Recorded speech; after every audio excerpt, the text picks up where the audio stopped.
Buddha. Gautama Buddha, whose original name was Prince Siddhartha, was the founder of Buddhism, one of the world's great religions. Siddhartha was the son of a king ruling in Kapilavastu, a city in northeast India, near the borders of Nepal. Siddhartha himself, of the clan of Gautama and the tribe of Sakya, was purportedly born in 563 BC, in Lumbini, within the present borders of Nepal.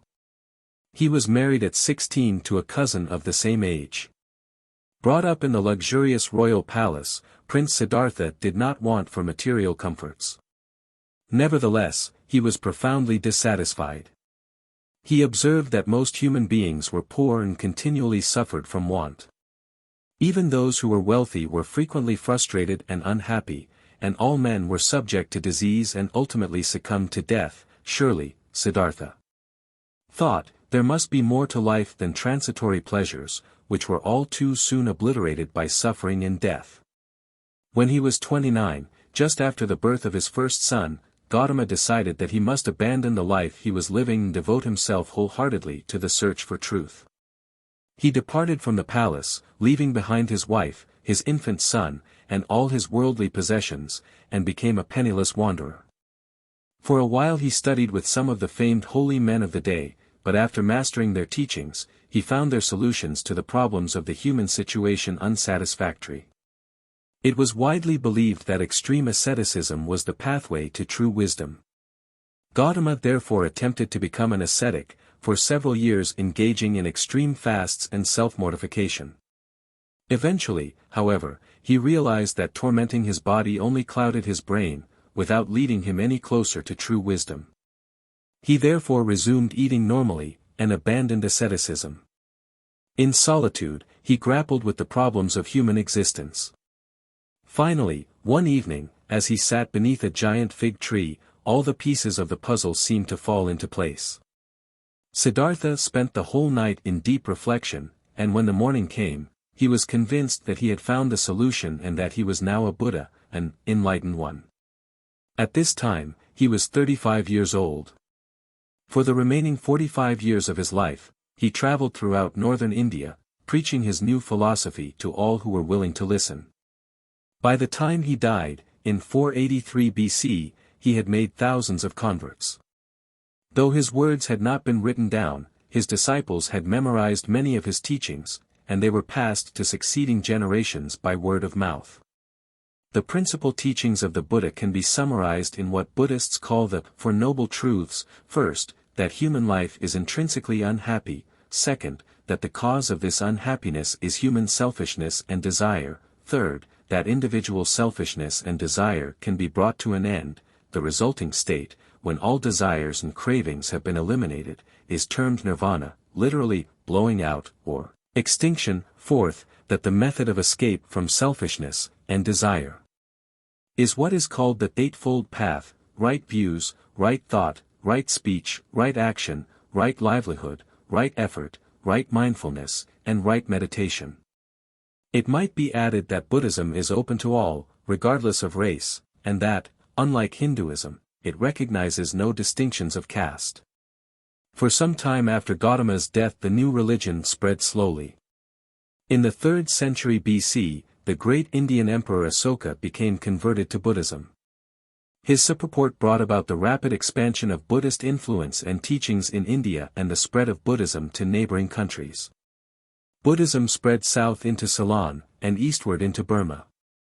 From there it spread into all of Southeast Asia, and down into Malaya, and into what is now Indonesia. Buddhism also spread north, directly into Tibet, and to the northwest, into Afghanistan and Central Asia.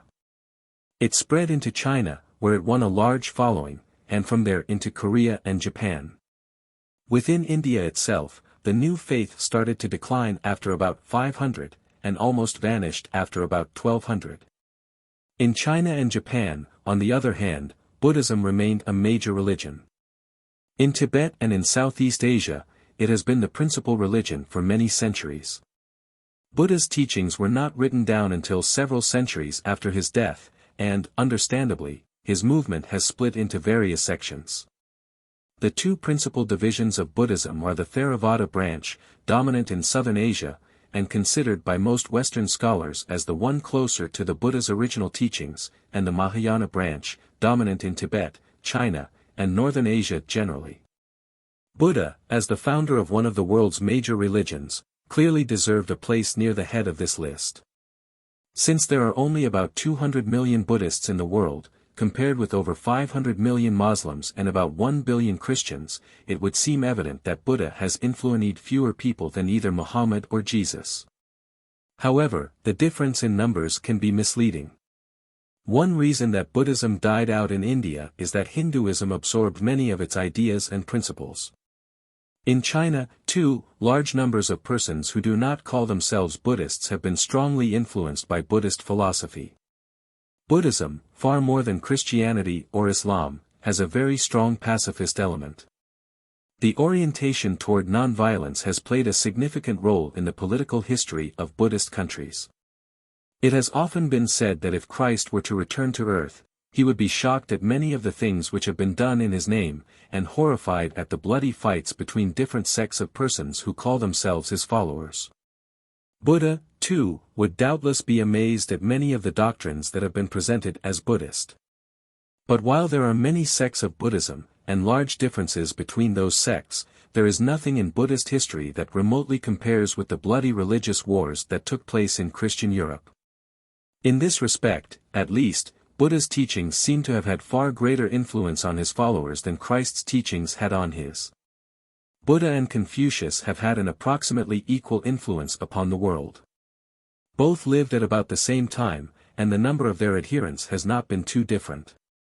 I have chosen to place Buddha before Confucius for two reasons. First, the advent of communism in China seems to have greatly diminished Confucian influence, and second, the failure of Confucianism to spread widely outside of China indicates how closely the ideas of Confucius were grounded in pre-existing Chinese attitudes. Buddha's teachings, on the other hand, are in no sense a restatement of previous Indian philosophy, and Buddhism has spread far beyond the boundaries of India due to the originality of Gautama Buddha's concept and the wide appeal of his philosophy.